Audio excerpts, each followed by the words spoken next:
I was doing my pre-ride inspection. Notice this chain had an excessive amount of slack in it.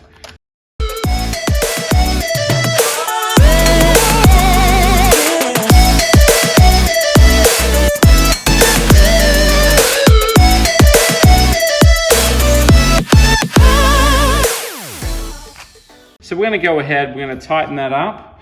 And the process of doing that is you're going to undo these bolts, both these at the back here, and then tighten up these guys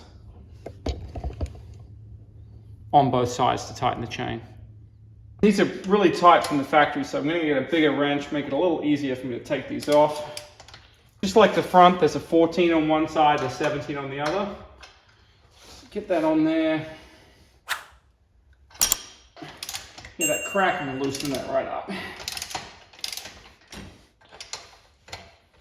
So I'm getting that good and loose so that we don't have any resistance as we're going to tighten up the chain. You're going to need a 10mm wrench and a 12mm wrench.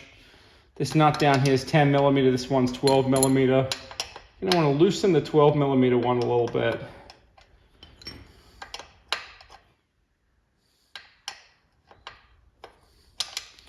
Just slack that off a little bit.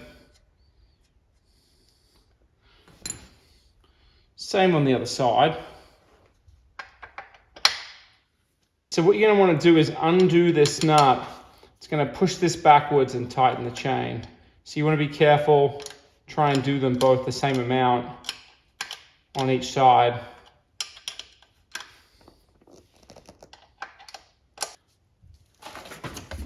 Now there's a spec in the manual for the chain tension. While I think of it, also don't forget to lubricate the chain. It talks about that in the manual as well. I use a Lucas Oil chain lube. I've talked about that in some other videos. There should be between 8 and 10mm of slack in the chain, and that's really not a lot. Eyeballing that looks pretty good. You don't want it too tight, but you don't want it too loose.